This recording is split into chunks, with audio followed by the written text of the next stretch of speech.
नमस्ते। आज हम एक बहुत ही दिलचस्प चीज पर बात करने वाले हैं।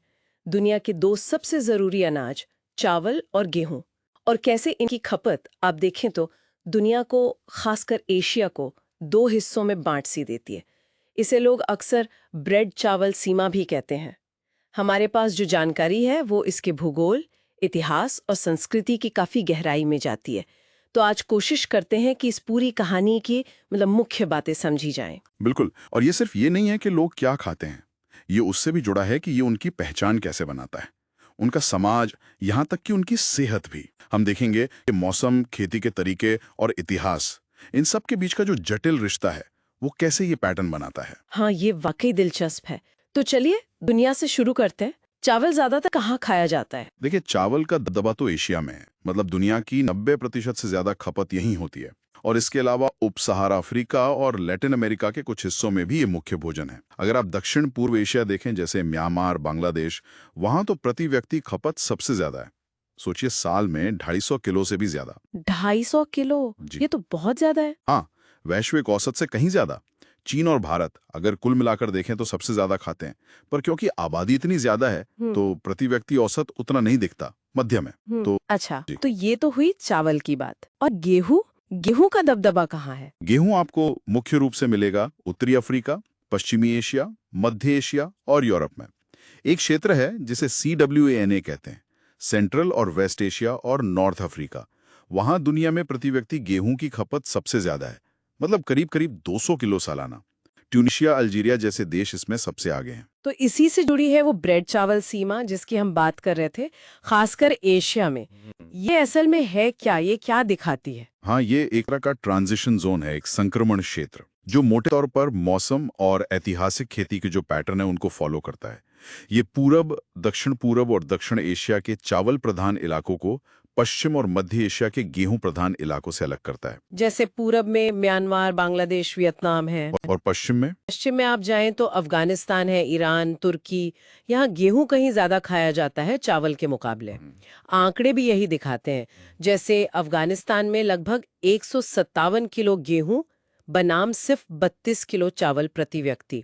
तुर्की में भी करीब 160 किलो गेहूं और बस 15-16 किलो चावल। कितना साफ बंटवारा है। और आपने कहा था कि चीन और भारत में भी ये छोटे स्केल पर दिखता है। हाँ, ये बहुत ही दिलचस्प है। चीन में जैसे यांगजी नदी है ना, वो परंपरागत तौर पर उत्तर और दक्षिण को बांटती आई है। उत्तर में गेहूं ज्यादा, मेंटू, नूडल्स वगैरह, और दक्षिण में चावल। बल्कि एक स्टडी तो ये भी बताती है कि जिन प्रांतों में धान की खेती होती थी वहां सामाजिक नियम ज्यादा सख्त थे। अच्छा, क्यों? शायद इसलिए क्योंकि धान की खेती में वो जो सिंचाई का सिस्टम होता है, उसके लिए ज्यादा आपसी सहयोग, ज्यादा कॉपरेशन की जरूरत पड़ती थी। कमाल है। मतलब खेती का तरीका समाज को भी आकार देता है। भारत में भी कुछ ऐसा ही है? बिल्कुल। भारत में आप देखें तो उत्तर और पश्चिम में रोटी, चपाती यानी गेहूं ज्यादा पसंद किया जाता है। यहाँ की जलवायु ठंडी है, थोड़ी सूखी है, और कुछ हद तक ऐतिहासिक प्रभाव भी है, जैसे मुगल काल का। वहीं दक्षिण और पूरब में जाएं तो मौसम गर्म और नम है, चावल की खेती के लिए एकदम सही। तो वहाँ चावल ही मुख्य भोजन है। तो अगर मुख्य कारणों की बात करें इस बंटवारे के पीछे तो क्या कहेंगे? देखिए, सबसे बड़ा कारण तो मौसम ही है। जलवायु, चावल को गर्मी चाहिए और पानी बहुत ज्यादा, मतलब 150 से 300 सेंटीमीटर बारिश। ये मानसून एशिया के लिए बिल्कुल सही है। और गेहूं, उसे थोड़ी ठंडी जगह चाहिए और पानी भी कम, 38 से 80 सेंटीमीटर बारिश काफी है। ये पश्चिम और मध्य एशिया के मौसम से मेल खाता है। मौसम तो ठीक है, और क्या कारण है? दूसरा बड़ा कारण है खेती का तरीका। जैसे मैंने कहा, धान की खेती में बहुत पानी चाहिए, नहरें बनानी पड़ती हैं, पानी का बंटवारा करना होता है, इसमें मिलजुल कर काम करना पड़ता है। तो शायद इसीलिए वहां ज्यादा सामूहिक, कलेक्टिव समाज बने। गेहूं उगाने में उतनी आपसी तालमेल की जरूरत नहीं पड़ती। और इतिहास? हाँ, इतिहास भी। चावल की खेती चीन में करीब 9000 साल पहले शुरू हुई, गेहूं की दक्षिण पश्चिम एशिया में करीब 8000 साल पहले। फिर ये अलग अलग फैले। सिल्क रोड ने फैलाने में मदद जरूर की, पर जो मुख्य पैटर्न बने वो खेती और मौसम के हिसाब से ही रहे। इन अनाजों से जुड़े सांस्कृतिक पहलू भी तो बहुत गहरे होंगे। हाँ, बिल्कुल। जिन संस्कृतियों में चावल मुख्य है, वहाँ चावल सिर्फ पेट भरने की चीज नहीं है, वो जिंदगी का, खुशहाली का, समुदाय का प्रतीक है। चीन और थाईलैंड में तो लोग हालचाल भी ऐसे पूछते हैं, क्या तुमने चावल खा लिया? जापान में गोहान शब्द का मतलब पका हुआ चावल भी है और पूरा खाना भी। भारत में देखिए, शादी ब्याह हो या बच्चे का अन्नप्राशन संस्कार, चावल का कितना महत्व है। सही कहा। और गेहूं वाली संस्कृतियों में? वहाँ ब्रेड या रोटी मेहमान नवाजी का, साथ बैठने का, सामाजिक बंधन का प्रतीक है। जैसे मध्य पूर्व में कहते हैं ना, साथ में रोटी तोड़ना। पोषण की बात करें तो गेहूं में प्रोटीन, ग्लूटेन और फाइबर चावल से ज्यादा होता है। कुछ विटामिन और मिनरल भी ज्यादा होते हैं। चावल ग्लूटेन फ्री होता है। सेहत के लिहाज से साबुत गेहूं ज्यादा फायदेमंद माना जाता है, जबकि सफेद चावल का ज्यादा सेवन डायबिटीज के बढ़ते खतरे से जुड़ा है।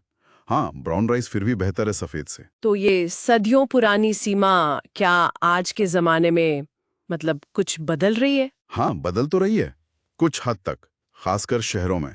एशिया में जैसे जैसे शहरीकरण हो रहा है, गेहूं की खपत बढ़ रही है। क्यों? क्योंकि ब्रेड, पिज्जा, नूडल्स ये सब तैयार आइटम है, सुविधाजनक है।